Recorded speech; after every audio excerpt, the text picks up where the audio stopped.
Diderot e d'Alembert foram os editores da enciclopédia, tendo sido publicada na França no século XVIII. Os escritores da enciclopédia viram-na como a destruição das superstições e o acesso ao conhecimento humano.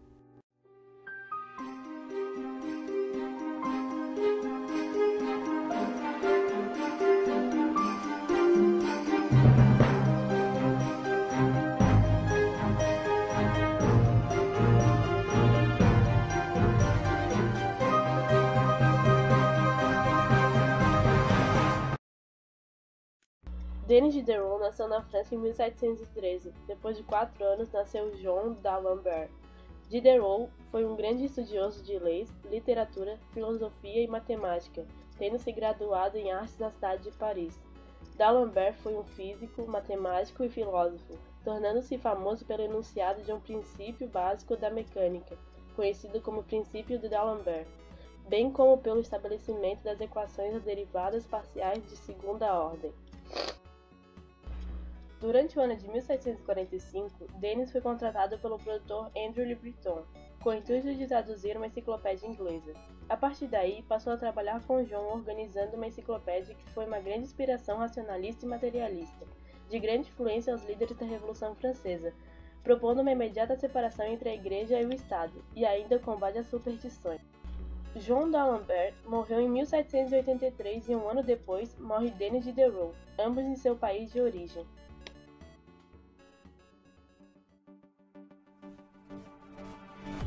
A enciclopédia, organizada por Diderot e d'Alembert, foi inspirada numa obra inglesa, publicada em 1728, por Ephraim Chambers. Tinha o propósito de registrar e divulgar os conhecimentos racionalmente adquiridos pela humanidade, nas mais diferentes áreas, desde as artes liberais, assim eram chamados saberes intelectuais, até as artes mecânicas, os ofícios manuais e industriais. Entre os colaboradores da enciclopédia, o próprio Diderot escreveu sobre filosofia e religião. D'Alembert escreveu sobre matemática. Charles Louis Secunda, o barão de Montesquieu, escreveu sobre gosto. Voltaire escreveu sobre literatura e história. François Quesnay, médico, escreveu sobre agricultura. Rousseau escreveu sobre música e política. Publicada em 10 volumes, a obra foi uma espécie de manifesto do pensamento iluminista. Desafiadora do catolicismo e portadora de um saber laico, provocou censuras e retaliações políticas por desafiar os valores da tradição, de maneira a classificar a religião como um ramo da filosofia. Boa noite. Grande parte dos temas tratados pelos textos Diálogo de d'Alembert e Diderot, Sonhos de d'Alembert e Continuação do Diálogo já foram esclarecidos pela ciência, e não é mais motivo de discussão filosófica. A maneira que Diderot expõe as ideias é que é extraordinária, e garante a relevância desses textos. Esses diálogos foram escritos por volta dos anos de 1739, e não foram publicados em vida. O primeiro diálogo reúne d'Alembert e Diderot. Diderot está aqui no ápice do desenvolvimento de suas teorias materialistas. Ele explica sua teoria da vida e da natureza. Ele indica que a matéria não é fixa, e ao invés disso, ela opera. Cada espécie existente se vira e dá origem a uma nova espécie. Assim como uma mesma pequena corda vocal pode emitir diferentes sons apenas mudando o modo de sua vibração. Segundo Diderot, é assim que tudo ocorre na natureza. Diferentes vibrações da matéria contínua causam todos os acontecimentos, desde o nascimento de uma criança até o balançar de uma árvore.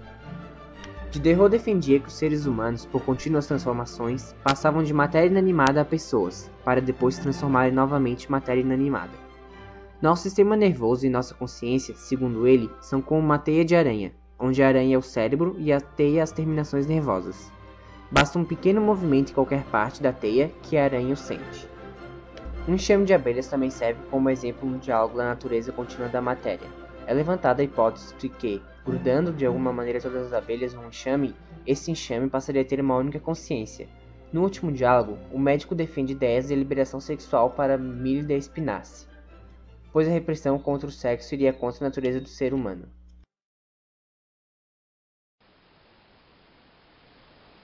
É tão grande a originalidade e intensidade na forma de impor suas ideias filosóficas que continuam a ser lidas até hoje, mais pela forma como foram escritas do que pelo seu conteúdo em si.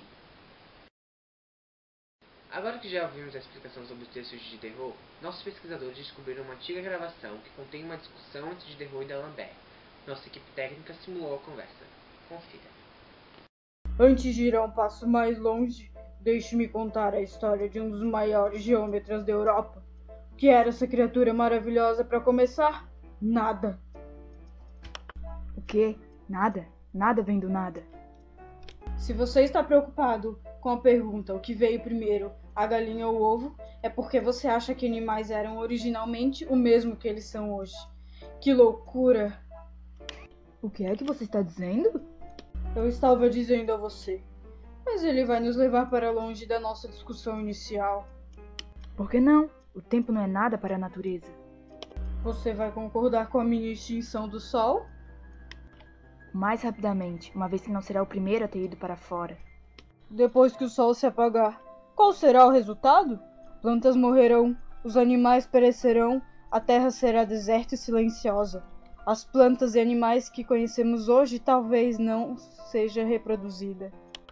E por que os mesmos elementos dispersos não dariam os mesmos resultados? Porque tudo está conectado na natureza.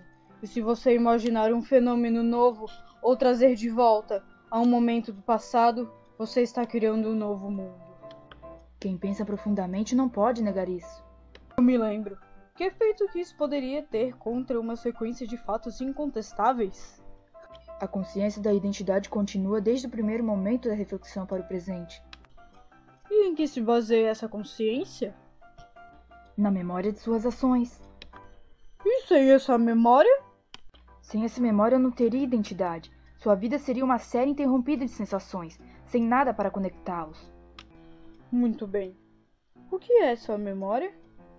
A partir de uma determinada organização, que se desenvolve, cresce mais fraco e às vezes é totalmente perdido.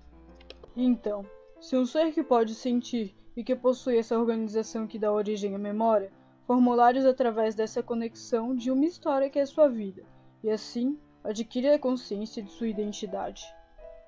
E o que você espera que aconteça? Mas o que eu me importo? Deixa que aconteça o que acontecer. Eu quero dormir, então boa noite para você.